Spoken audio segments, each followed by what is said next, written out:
৪১,০০০ foot উঁচুতে উড়ন্ত বিমান থেকে লাফ দিয়ে বিশ্ব রেকর্ড গড়ার সফল প্রচেষ্টা চালিয়েছেন আশিক চৌধুরী।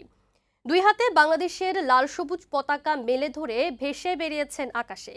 ৪,০০০ ফুটের কাছাকাছি এসে প্যারাশুটের সাহায্যে নেমে আসেন মাটিতে। শনিবার যুক্তরাষ্ট্রের মেমফিসের উইংস ফিল্ড বিমান ঘাঁটিতে এ প্রচেষ্টা চালান আশিক। এবার অপেক্ষা ওয়ার্ল্ড এয়ার স্পোর্টস ফেডারেশনের চূড়ান্ত ঘোষণার। সনদ হাতে পেলে আবেদন করা হবে গিনেস ওয়ার্ল্ড বুকে রেকর্ডের জন্য। লিওন মিরের প্রতিবেদন।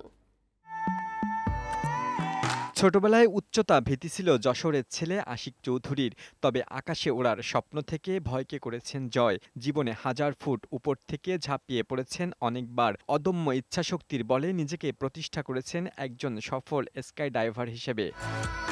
তবে শনিবারের ডাইভিং ছিল অন্য দিনের চেয়ে সম্পূর্ণ আলাদা। আশিক এদিন লড়েছেন লাল সবুজের পতাকা হাতে দেশের জন্য। যুক্তরাষ্ট্রের স্থানীয় সময় সকাল 9:45টায় মেমফিসে ৪১,০০০ ফুট উঁচু থেকে লাল সবুজের পতাকা হাতে ঝাঁপ দেন শূন্যে। পাখির মতো ভেসে বেড়ান মেঘের ভাঁজে ভাঁজে। পৃথিবীর ৪,০০০ ফুটের কাছাকাছি এসে খোলেন প্যারাশুট। এরপর ধীরে ধীরে আশিক নেমে আসেন মেমফিসের নির্ধারিত এয়ারফিল্ডে। সফল এই স্কাই ডাইভিং দেশবাসীকে উৎসর্গ করেছেন আশিক চৌধুরী। প্রত্যাশা এই অভিযান ঠাঁই করে নেবে গিনেস ওয়ার্ল্ড বুকে। আশিক চৌধুরীর এই উদ্যোগের নাম দেয়া হয়েছে the highest ever sky dive with a flag.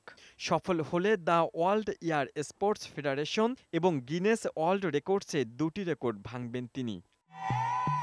বৈমানিক পরিবারের সন্তান আশিক পেশায় একজন ব্যাংকার হলেও রপ্ত করেছেন বিমান চালানোর। পাশাপাশি স্বপ্ন দেখতেন পাখির মতো উড়ে বেড়ানোর। সেই স্বপ্ন থেকেই অনুশীলন শুরু করেন স্কাই ডাইভিংয়ে। বর্তমানে তিনি একজন সনদধারী স্কাই ডাইভার। লিওন মির, বৈশাখী সংবাদ, ঢাকা।